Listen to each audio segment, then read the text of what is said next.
A disturbing story surfaced earlier this year that suggested the FBI attempted to develop sources within traditional Catholic parishes and communities in order to combat what it called domestic terrorism.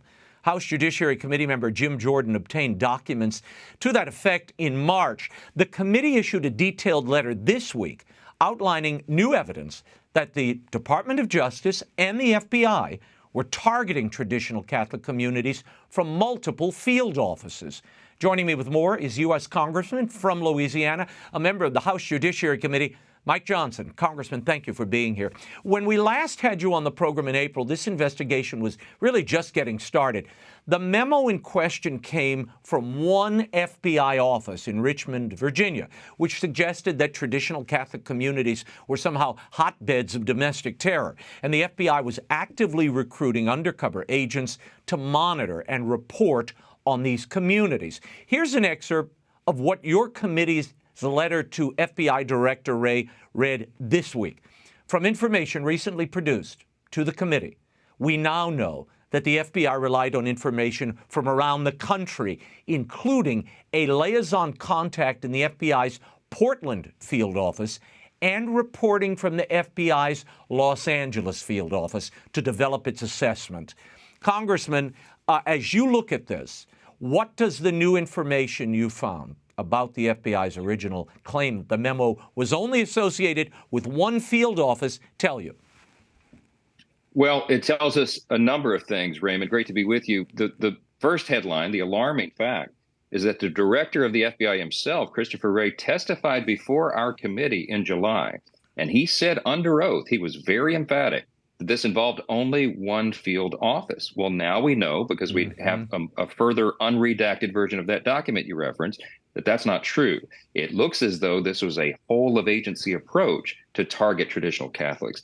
It sounds dystopian. It sounds Orwellian. It is. The FBI is engaging in the outright, I call it the steamroll of essential, fundamental First Amendment freedoms of the American people, and we have to stop it.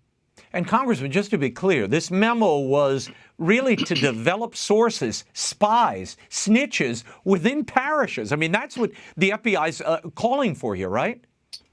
That's exactly right. They were engaging in a program to try to recruit parishioners to spy on the people in the pews next to them or across from them. It's absolutely outrageous.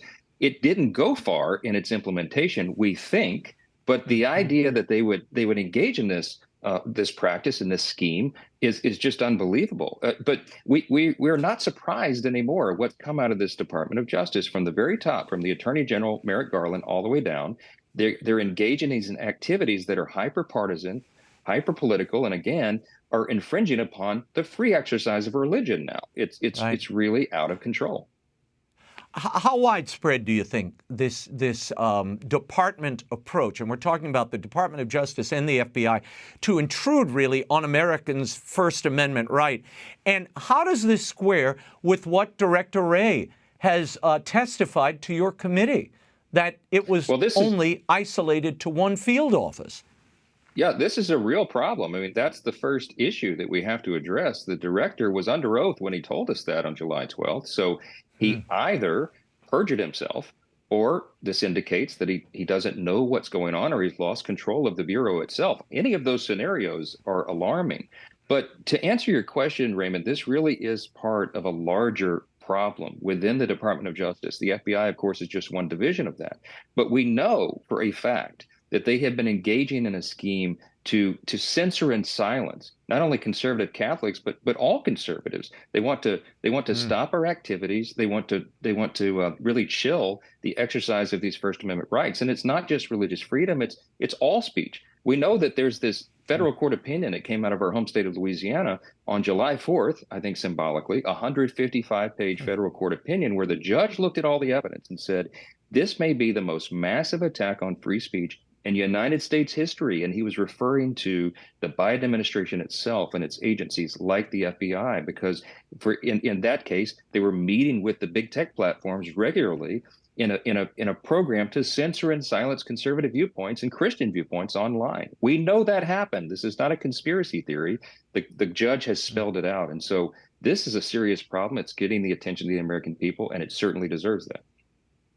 Yeah, Congressman, in the letter, you and the committee ask the FBI and Director Wray for additional information by August 23rd.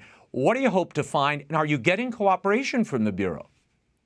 Well, we haven't. They've been stonewalling us, which is part of the problem. We would have had all of this information and all these facts earlier in the year, except that they never really did comply with our request. We had to subpoena the documents. When we got it, it was heavily redacted. This is now the third version of this one document we're talking about, that each piece uncovers a little more and a little more. We've had it. I'm just telling you, the weaponization committee, the Judiciary Committee, we're given the constitutional responsibility of oversight over these agencies.